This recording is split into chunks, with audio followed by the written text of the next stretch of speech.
Hello everyone, it's Claude and the Bansters, and it's just me, and I've got a special guest with me today. Kenny, how are you, mate? Kenny Kent? I'm very happy. It's been like basically very busy week of sport for me. You know, I've had the boxing on BT Sport after the I still call it the Charity Shield, and now we've got the League of Nations, and England are playing the old enemy Australia in the T20, and I'm off. So, coupled with me being off work and trying to get my the kids in, my daughters into school. Who says I'm having a rest? Exactly. I might watch my country play tonight. They're playing. I think they're playing tonight, 7:45. I'm going to be. Are they playing Holland? Glued to that. We're playing Bosnia tonight, so I'll be glued to that on my TV tonight. And so let's see if I. Can you hear me? Yeah, I can hear you. Yeah, can you hear me now? Yeah, sorry, mate. I've always been able to hear you, mate. Don't worry about this. Right, no, it's we've got the, as I say, I'll be watching that tonight, and we'll see how they get on, how the old Italians get on tonight. Let's hope they can get a result. Right, Kenny, this will please you. I mean, this will come as good please you. Let's get this on the screen. Let's have a look on this on the screen here. Let's have a look.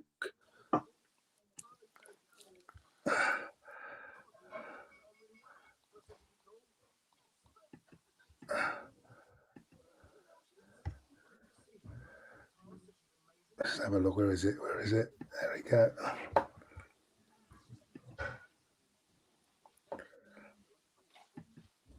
And there's on the screen, as you can see, Willian. Can you see that, Kenny, on the screen there? It's going to come up soon. Hey, there you go. That's good. Willian's training for the first time. Training with the Arsenal squad, back on his first. I think that's his first day back on the squad. So possibly will be in the squad for the game against Fulham. Looks in good shape, as you can see. So that's some good news to come from the training ground. They all seem to be very happy, all getting along together. And anyway, as I said, so that looks. What do you think, Kenny? That's good news, isn't it? Good news for you. Well, the thing is, I'm a massive Willian fan, as you well know, and I have no problem with the fact that we were going to get him. And I think if a player like that's available, still has good numbers in terms of goals and assists. And I think it's a player that Arsenal should be looking for, because the minimum, the bare minimum, has to be the Champions League qualification. Obviously, a club like Arsenal should be challenged for the title, but you just want as much experience as you can. And, it's a win-win for Willian, because he still manages to stay in London. I understand that him and David Luiz have business interests in terms of their restaurant in London. And obviously their families are settled in London as well. But most importantly is that it's all about experience. We've got a lot of young players who do need a bit of experience from the leaders. People like Willock just trying to come through. We've got Saka trying to come through, and Ketia as well. So they're young players. Remember, Pepe's not really that experienced in the league, although he's got some experience in France. So players like Willian and David Luiz are essential to what Mikel's trying to do, because the most important thing Mikel needs more than anything is managers on the field. Roy Evans used to always use that phrase when he was manager of Liverpool, and his manager on the field was John Barnes. I think that's what Arsenal need quite a lot, is managers on the field, because I'm assuming that there's going to be quite a bit of a clear out, which is what a lot of Arsenal fans really wanted. Yeah, I totally agree, Kenny. I mean, the experience, and I think that's why we've kept Luiz, I think, because the experience is needed alongside the two centre halves who are very young, centre halves that we brought in. And we would need people saying, why did Luiz? That is the reason, because you need that experience there with them, don't you? Because if you go into a league campaign with those two alone, you could be asking for trouble, because they're still young, prone to be making mistakes, And at the end of the day, we are a result business, aren't we? So I can understand what you're saying. Leadership needed on the pitch. Yeah, it's good to see him training, because I wonder how long I don't know where he's been, but he's suddenly here anyway. So we. No, I think what's happened is that certain players have got quarantine access. He probably went to Brazil and abroad. And I think what's happened now is that, if you notice with players going on their holidays and coming back, remember they were in a bubble for such a long time when they were playing with their clubs in the Premiership, and we are getting some cases where players have come back with some sort of symptoms. People are going to say it's offences, but I call it symptoms, which is doesn't mean that you're not actually fit to train or anything. You're actually ill, but you are potentially carriers, and I think that's what we're finding with players who are coming out of that bubble, and they are going into abroad where they're not exactly socially distancing, because it's really impossible. It's easier said than done to socially distance, especially when you try to do it consciously. When really and truly, it's not something that's natural to any of us. Yeah, true. Listen, So what about all these internationals then? So all these players are coming back from internationals won't be able to play next week then? Oh, they will be able to play, because the simple reason is that it's where they're playing as well. Remember that a lot of these players, especially European players, are playing within Europe as well. Plus, they are in that sort of bubble, and they're going to come in that bubble into the Premier League.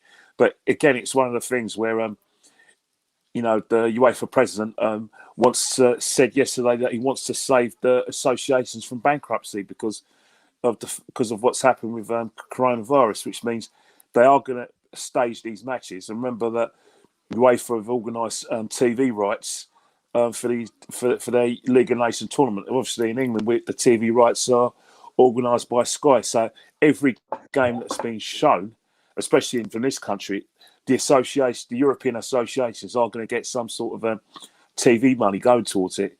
So I think that's quite a commendable thing to do. Plus, another thing as well is that you want to have some sort of competitive football, because a lot of countries like Northern Ireland, the Republic of Ireland, and Scotland are going to be playing in the playoffs towards getting into Euro 2021, and obviously the countries that are qualified, they're going to need some sort of genuine competition matches, because as we know, friendlies aren't exactly the right matches. Obviously, Jonathan Connor Golden, well, England's England. Of course, you're going to watch it, and the thing is, Joseph Connor Golden, is that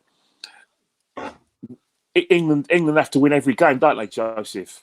Doesn't matter whether it's a friendly, like a qualification match or League of Nations match. If England get a draw, it's a crisis. So we'll definitely be watching that.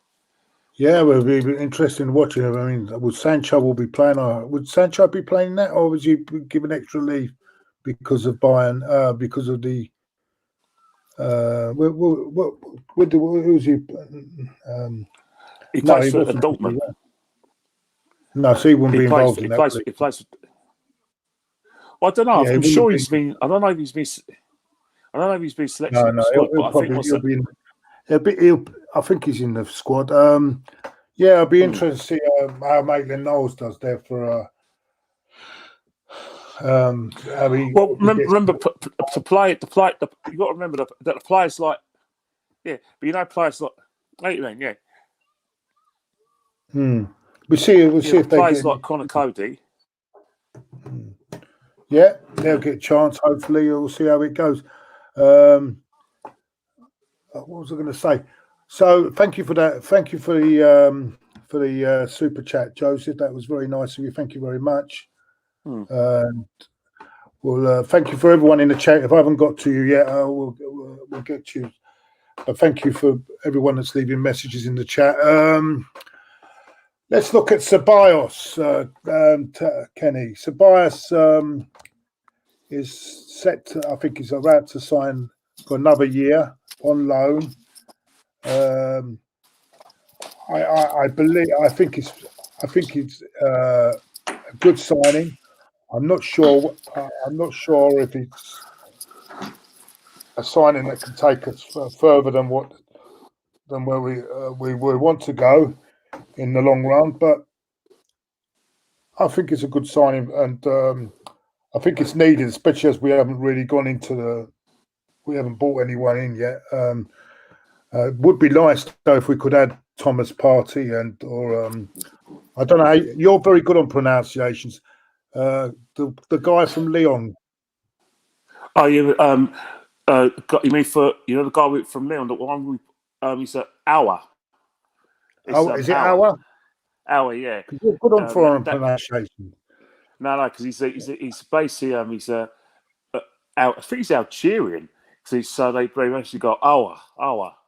So that's how you pronounce the names. And so again, that is a player that we are looking at because we obviously want to strengthen the midfield. Because one of the biggest myths at Arsenal Football Club is that people look at the obvious and they look at the offence and say, "Oh, the defence has shipped so many goals. They're letting PlayStation goals," but they don't understand that when goals are scored, not all of them are scored from set pieces. They're scored from moves. So if you have like transitions of play, then what you'll look at is that it's the midfield being protecting the defence, or as the defence protecting the goalkeeper. And I think one of the biggest things we have is our midfield is not up to the level of it's not up to the level of a team that qualifies for the top four or actually challenges for the championship.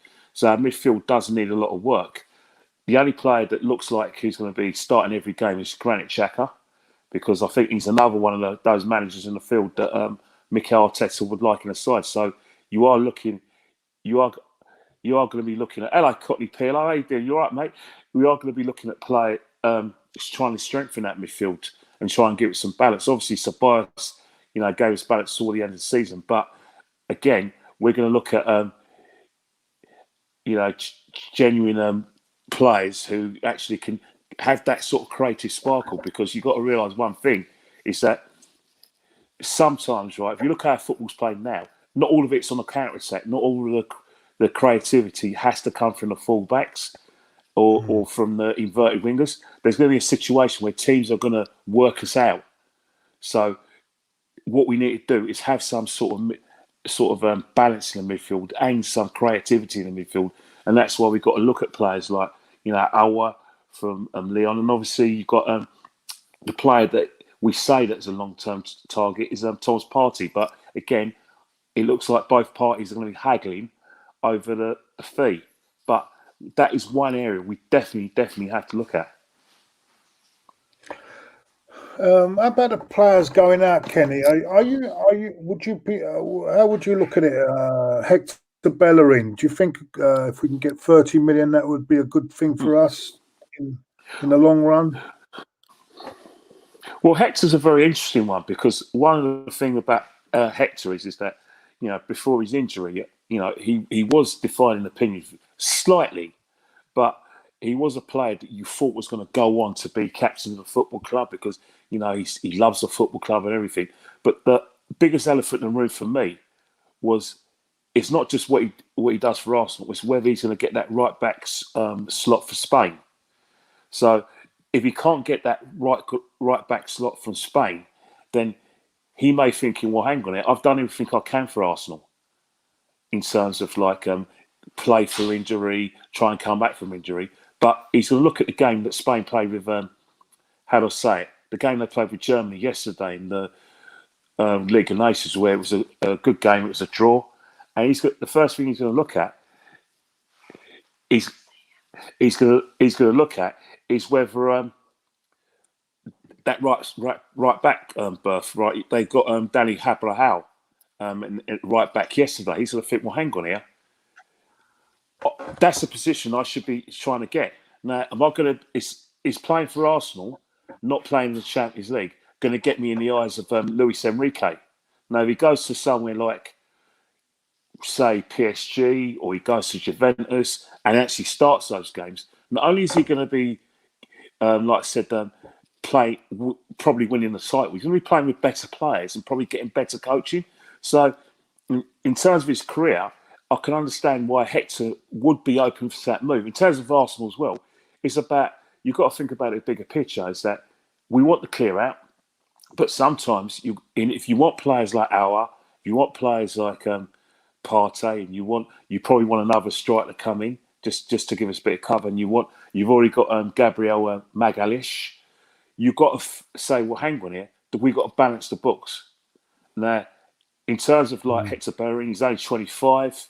You know, he's played under 21 games for Spain. He's got experience of playing in one of the hardest leagues in the world, in the Premiership. You know, that is a player that clubs would be interested in. So I can understand why Arsenal would be looking for a bit more money, but I can understand why that has to be done, because you can't just buy. You've got to balance the book sometimes. And Hector is a player that I can understand why Arsenal want to do business. In terms of Hector now, he does divide the fan base quite a lot, because he hasn't been the same player in terms of what a modern fullback can give you. Because you look at, say, Alexander-Arnold, and then you look at Matt Doherty, who's gone to Tottenham. Alexander, you want your fullbacks to be, how do I say it, have goal involvement. Now, you can't say Hector has too much of that. Take away his involvement in the winner in the cup final. Is he getting enough assists? Is he scoring enough goals from that sort of position? All right, Chelsea away, yeah, maybe. But if you look at someone like Matt Doherty, not only is he creating chances, he's also getting the positions in the box to actually score goals. And that's what the modern fullback has to do. You look at, on the other side, you've got Robertson as well. He's a goal creator. And that's probably why Arsenal fans are thinking, well, hang on here, can we get an upgrade in that area? Because whoever takes over from Hector Bellerin, be it Cedric or Ainsley Maitland-Niles, they've got to improve in those sort of offensive areas. So either they take up the berth, or we have to buy someone who can do that. But I can see why Hector Bellerin is going to cause a bit of debate, because there's pros on both sides in terms of the player and the club. But obviously, some of the fans see him as a fan favourite. But as I say before, it's what's best for the football club. Yeah, it makes some really. By the way, you're getting a lot of love in the chat room here, Kenny. Thank you very much, guys. I don't have you on enough, it seems. Will clubs be affected as China's contract? Yeah, this is a good question from Tahir here, Kenny. Will clubs be affected as China's contract has been cancelled with the Premier League? Yes, to a certain extent it will, because you've got to realise right now, if you got about 22 clubs, and I suppose if you do your subtraction, like only one, they're probably going to miss out on probably about £8 or £10 million a year. But you've got to realise right now, there's a lot of smaller clubs who've been affected by COVID-19 to the extent that they don't have the merchandise base that a top six clubs have. So 80% of their, like I said, capital is going to come from TV. So they're going to need every penny that they're going to get. So, and that's why it's imperative that the Premier League Masters tries to get a deal elsewhere to cover that loss, because at the moment, COVID-19 is killing a lot of football clubs, especially clubs who since March haven't been able to, have fans in the stadium, because if you're like, say, you name me any like I said, provisional Premiership club, and I'll be able to tell you that one of the things they're going to rely on is TV money and fans coming from the turnstile, and any cut in the TV money to kill, and it's going to cost jobs at the football club. So it is going to affect clubs outside the top six big time. Not so much the top six, because the amount of money they're earning without even probably having genuine success is staggering. Arsenal have probably made more money since they've moved to the Emirates. Yet they haven't won a title since they moved to the Emirates. But because of the size of the Emirates and the fact that the merchandise they're getting in terms of like from players and shirt sales, they're dwarfing any money. That's why it was a good decision to move to the Emirates. Man United have made tons and tons of money more than when they were during their successful years under Sir Alex, because of the name and the fact that they can reach all over the world, and Arsenal do that. But small clubs will be affected by this loss of income because of the cancellation of the Chinese contract. Yes, yeah, that's a good answer to that one. Yeah, Kenny, I was going to ask, tell the viewers how painful it must be for you, because I know you, like a lot of us, regularly go to games, having to suffer this behind closed, reduced capacity, and how painful is it for you, Kenny, that next season you cannot? Well, we're now 8 days away. Now, I would have loved to be going down to Fulham next week, to Craven Cottage by the river. Nice, and not a bad time of the year. First game of the season, isn't it? And not to be able to go to so many games and not to. Does that hurt you a lot? Because I know me and you, we've been going since the 70s. We've been going. It's hard, isn't it? It's hard to realise that we can't I think you have to be kind of accepting of the whole situation, because I think we always knew football was going to come back, even when the pandemic hit. It was always a situation where, because of the financial implications, because of the details of the contract of the Premier League, in terms of like with TV companies all over the world, they were going to find a way. But the biggest casualty were going to be the fans, because unfortunately we can't have mass gatherings. And I think I came to terms with that as soon as the pandemic started. Because remember, I've been in loads of shows where you've had a full panel with Diesel and Terry, and one of the things I've always talked about was reduced capacities, closed doors, in order to get the season finished. And I think my view hasn't changed, that I've had to adapt, because whatever happens, I want football back in some capacity. I want to be able to look forward to a match. Yes, I know it's hard, and I know for you it's even harder, because I go to all the London away games, but you go to Middlesbrough, you go Newcastle. Although Middlesbrough not in the Premiership now, but the only game I went outside London was Leicester. But you've been all over the country to the Manchester clubs. Went to, you'll go to both Merseyside clubs. You'll go to like the Midlands. You go to the East, North East. You go everywhere to watch the club. So for you watch all 38 games that Arsenal are involved in. I do understand the situation. It is very difficult, and you have to emphasise with other fans to the extent that going to Arsenal isn't just about the match. It's the whole day. You get excited and everything, and we are going to try and get it back. But even with full crowds, it's going to be different, because the simple reason is that clubs are every business, right?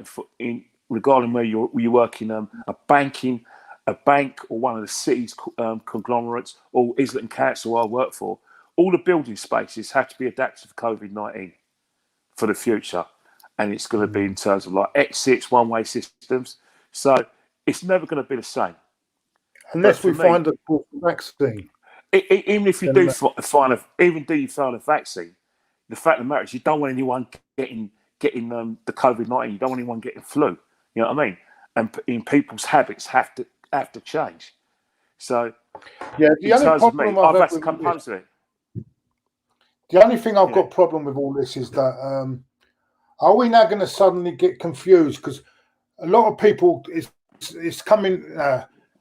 We're coming up to the winter time, and a lot of people get flu symptoms, don't they, from the winter? Because we didn't have this. Remember, this whole thing came in the spring last year, didn't it? So now in the winter, you're going to get a lot of flu, and are people now going to start getting confused with the two things? Because there's a difference, isn't there? They will get confused with it, because the simple reason is that we're not used to this. For instance, like if you look at the flu system, the flu, how do I say it, epidemic, not pandemic, epidemic in this country, is always around, like between November and probably January, where we do get spikes of the sicknesses.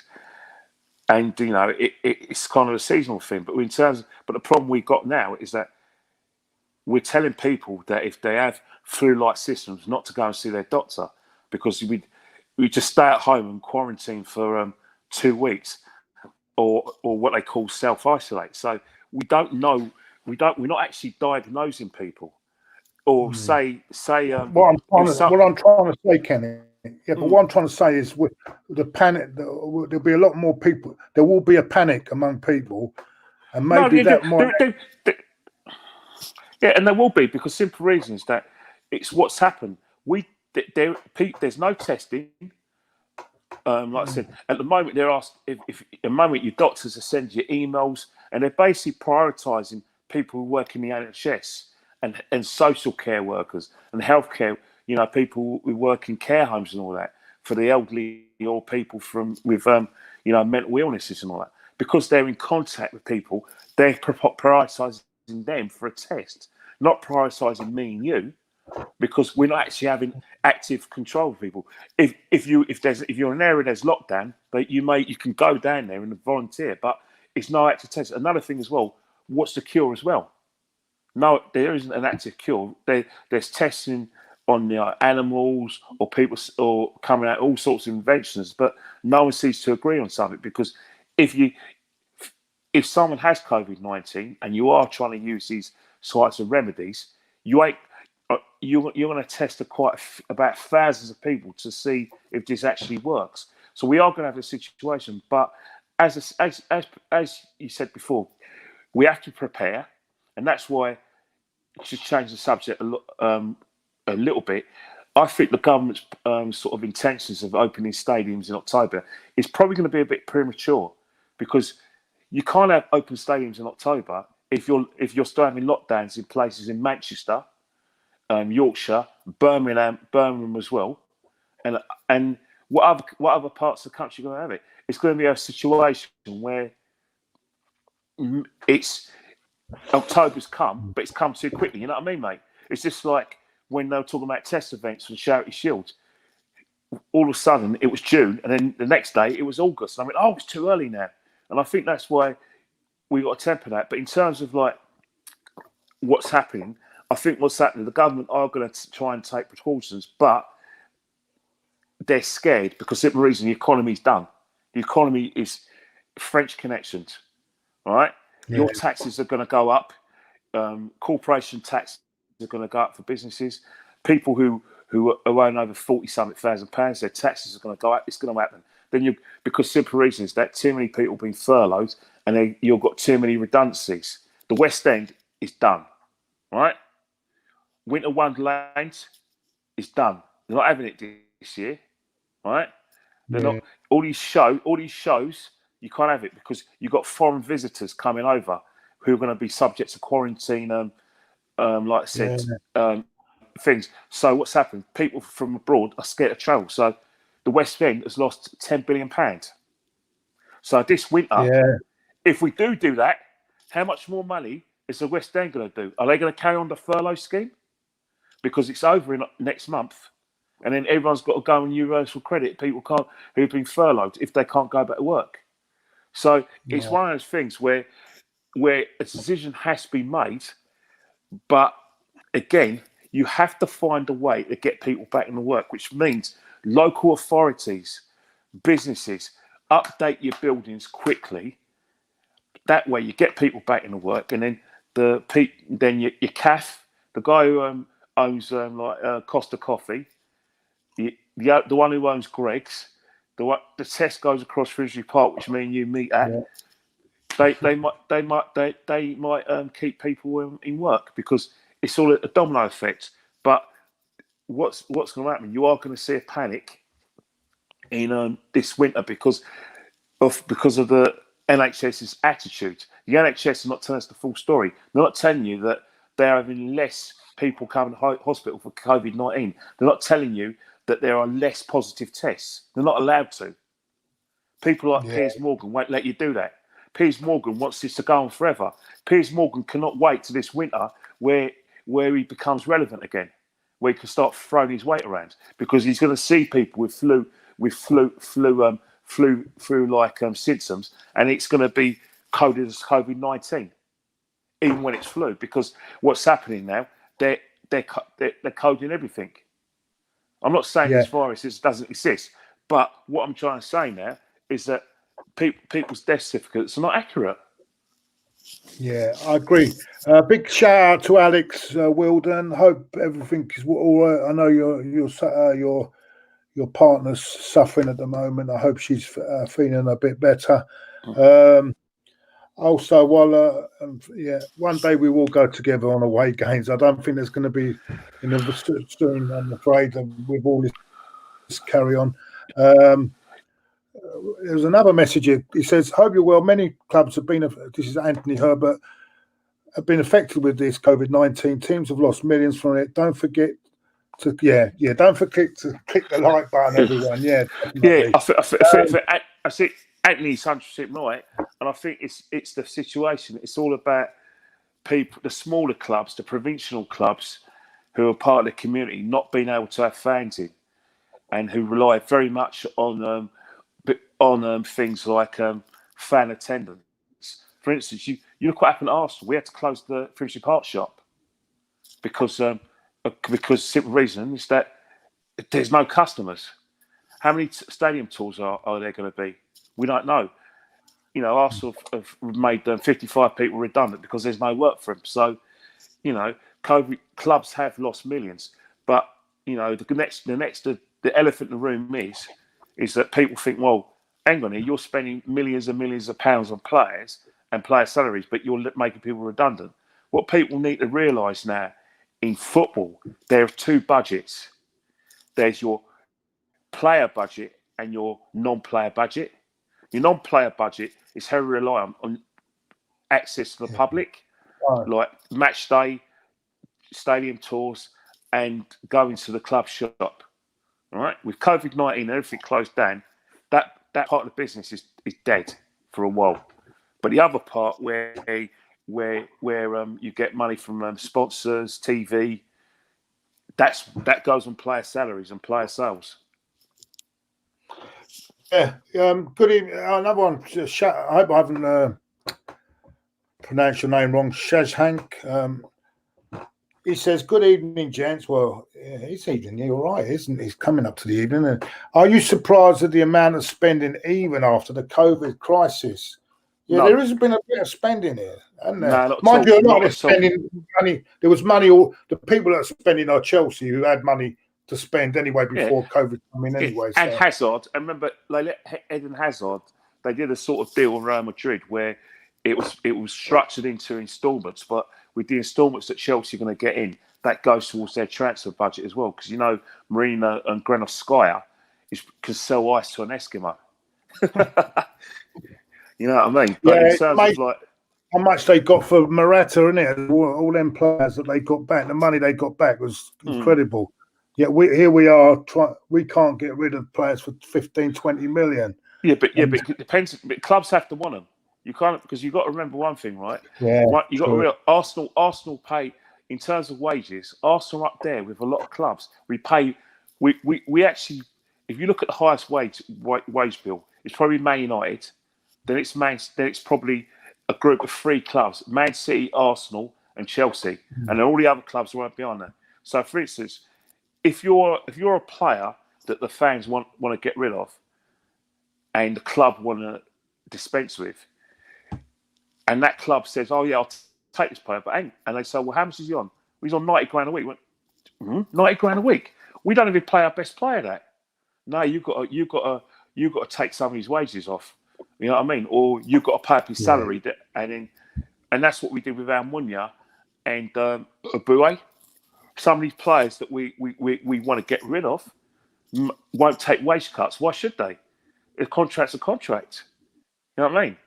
Why should Mesut Ozil leave Arsenal and not give up his £70 million because we think it's best for our football club that he's no longer at the wages? That's not always Ozil's problem. You know what I mean? Exactly. Yeah. And in terms of another thing that was Shashank asked as well, that the money's always been there because it's budgeted for. Because you know what's happening. A lot of clubs when they get their TV money and their merchandise money, they get kind of like say Nike or Sky say, right, we're going to pay you £500 million over 3 years. The club would then say, right, that's our transfer budget over the 3 years. Now that £500 million is going to be paid in instalments.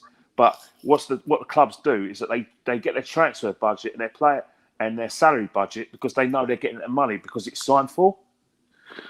And that's one of the reasons why. That's one of the reasons why we had to come back. We couldn't void the league because that money that clubs are giving us are paid for. Look what happened in China. They're trying to say that because the games weren't complete at a certain time in March and blah blah, you're not getting your installment. And they're saying the Premier League breached their contract. You know what I mean? So the money's always going to be there because it's a separate budget. All right, don't get me wrong. Clubs are going to use that. Oh yeah, because of COVID-19, blah blah blah. But that doesn't wash at all. It doesn't wash. The money's there because people like me and you are still, Sasha are still buying club merchandise. Yeah, exactly. Kenny, I'm gonna before we go, I'm gonna ask you how you see the team lining up next week. What sort of team will be lining up? Do you think? Let's start with the keeper. Do you think we'll retain Martinez in goal, or do you think Leno will be back? I think Martinez will be in goal because I think it's the way that if Arteta's true to himself, and he seems to want to play out from the back, then he has to have the goalkeeper that's better with their feet, and that is Martinez. No, that's no disrespect to Leno, who's built up a good career for himself, but you want Arteta seems want players to be in a position to receive the ball to start attacks, which means you want your goalkeeper to be excellent with his feet, and I don't see evidence of Leno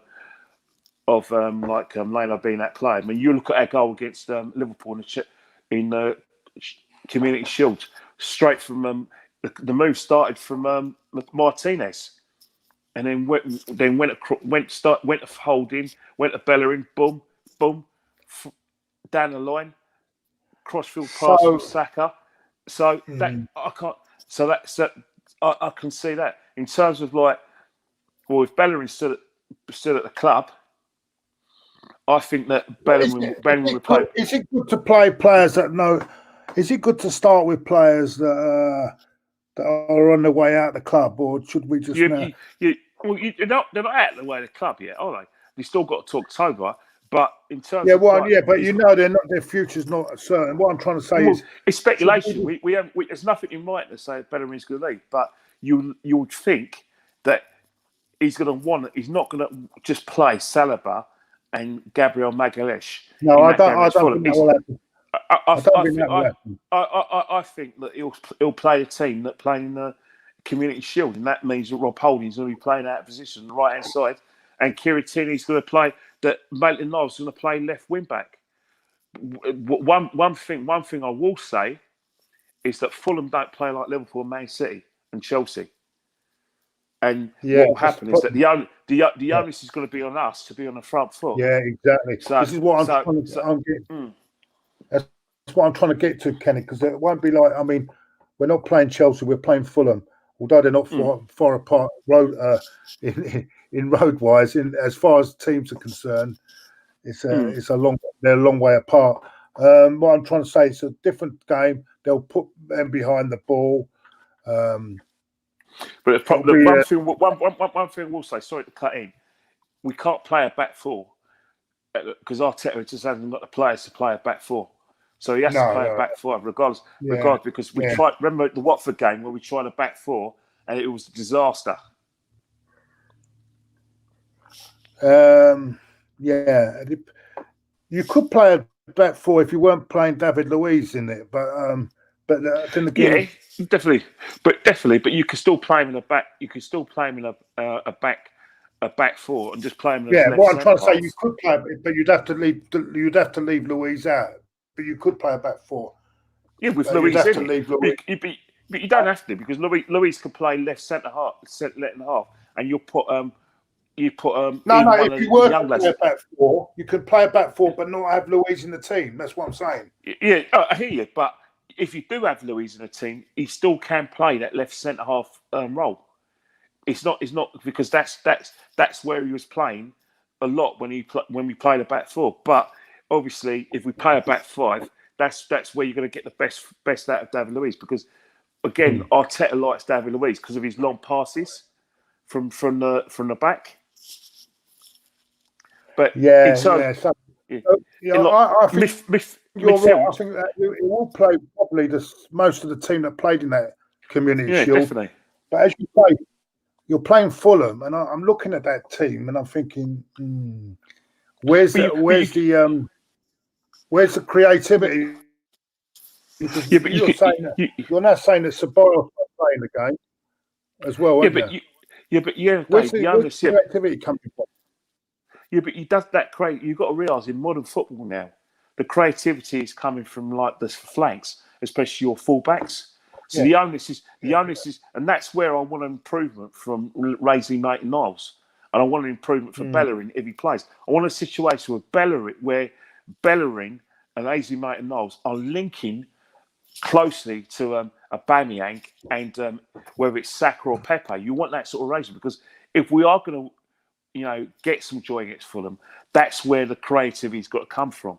Where we are going to have to stretch Fulham, which means our most important players are going to be our fullbacks or full wing backs, whatever you call them. So you're thinking that we're going to play that Community Shield team, yeah? But you would have probably thought so. with the exception. But what about Saliba coming in? No, Saliba coming in. No. There's no evidence. I haven't seen any evidence that they're going to just that Arteta's going to just put him straight in that defence. I think what he's going to do, he's going to bring him in slowly and slowly. Who knows? Maybe by November, December, he'll probably get full time. Remember, that's just me being conservative. I could be wrong. Okay, then if you're saying that though, bringing him slowly, then we're stuck there because it's who are we going to have in the back line? These players are going, aren't they? They're leaving now, aren't they? But if they don't leave, then that gives Arteta a situation. But again, we'll know more in October because if you look at it. If Holding does go to Newcastle, then that's a place free for one of the new lads. If Bellerin goes to leaves like people think he's a leave, then that means if we don't get Max Aarons from Norwich, then that's a straight fight for the right wing back slot for Cedric and AZ Maitland-Niles.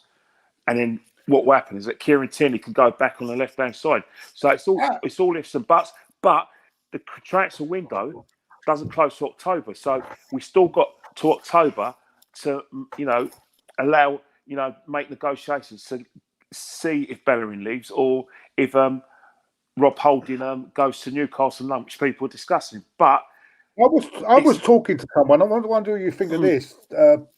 They were saying that Arteta could probably turn Reece Nelson into a right wing back. I've heard that. You know what's happened is I think what's happened is people are comparing Reece Nelson to Jesus Navas, who when he was at Sevilla the first time and when he at Man City, he was playing right wing and actually he played yesterday for Spain at the right in the right midfield. So because of his pace and because it does make sense because if your right wing backs are going to be like having a lot of goal involvement and getting a boxing effect in play in terms of having shots and goals, scoring goals, then you've got an attacking player like Reece Nelson who's got the capabilities of doing that.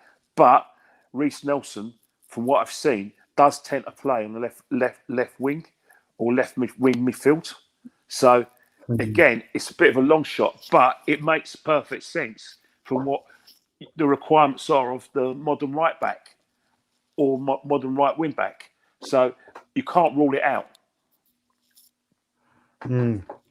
Yeah, I do understand that. So so what to wrap it up? Really, you're saying that we'll probably have 7 or 8 of the same team in the community shield. I think Arteta's going to go for a very conservative team selection next week because of the situation is that invariably these players are in form. If you know what I mean. Yeah, and also, so I'm not being funny. It's not a bad start to have. I think they're probably the worst ranked team in the Premier League, aren't they? So well, you got one thing about you got to realise, right? Some players motivate themselves when they play teams like the Chelseas, the Man Uniteds, the Liverpools, and Man Cities.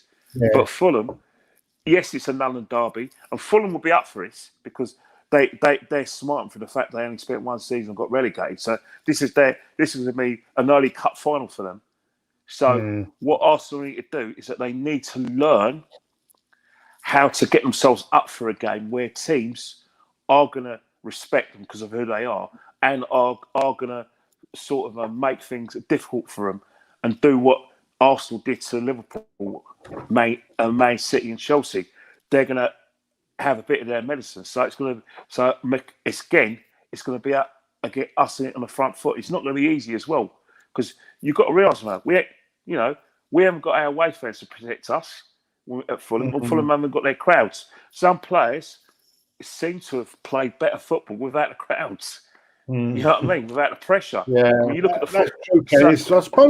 I suppose some players they haven't got that pressure of the crowd, and that brings out they can play. They can be more relaxed. Look at poor old Granit Xhaka. What he had to put up with. I mean, you can argue that during after the league came back in June, obviously he got injured against Man City, but since then you can't fault his performances. And one for his performances, but a lot of the reason why he's having good performances is not because the crowd's not there; it's because of his application. He's understanding what is required. Like for instance, he's understanding that when we don't have the ball, he has to sit in front of that back four and be an extra defender, and gets his tackles in and gets his blocks in. So he's finally understanding what we've been asking from him. You know what I mean? So in that respect, Granit has been has played well. But again, it's just something I've noticed anyway. You know what I mean?